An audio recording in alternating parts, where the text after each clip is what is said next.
জান্নাতীরা জান্নাতে যাওয়ার পরে কোনো আফসোস নাই, কোনো আফসোস নাই, কোনো চিন্তা নাই, তাদের কোনো টেনশন নাই, কোনো ভাবনা নাই, না খাবারের টেনশন, না কাপড়ের টেনশন, না গাড়ি বাড়ি পোশাকের টেনশন হবে, কিছুরই কোনো টেনশন নাই, কোনো কিছুর অভাব নাই। একমাত্র তাদের আফসোস হবে রে, আফসোস হবে তাদের, একমাত্র সময়ের আফসোস হবে। সময় সময় জান্নাতীরা একমাত্র সময়ের আফসোস করবে। জান্নাতীরা একমাত্র সময়ের আফসোস, একমাত্র সময়ের আফসোস করবে।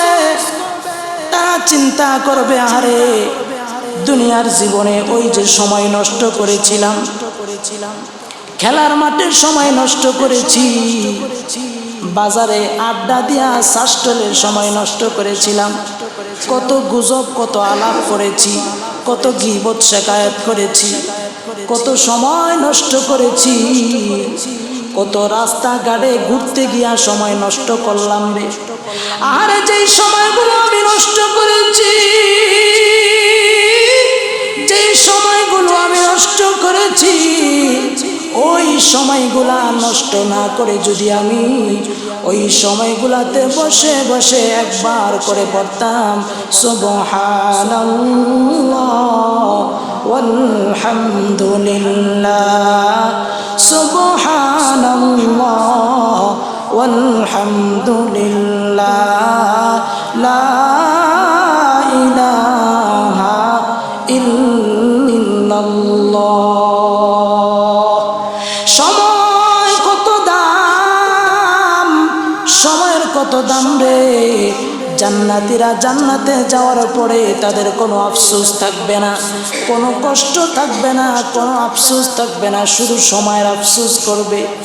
আর সময়গুলো যদি নষ্ট না করে নামাজ আদায় করতাম, 2 রাকাত নফল নামাজ যদি আরো বেশি পড়তাম, জুমার দিন যদি মসজিদে একটু আগে আসতাম, আগে আগে আইসা মসজিদে বসে বসে যদি আল্লাহর নামের জিকির করতাম,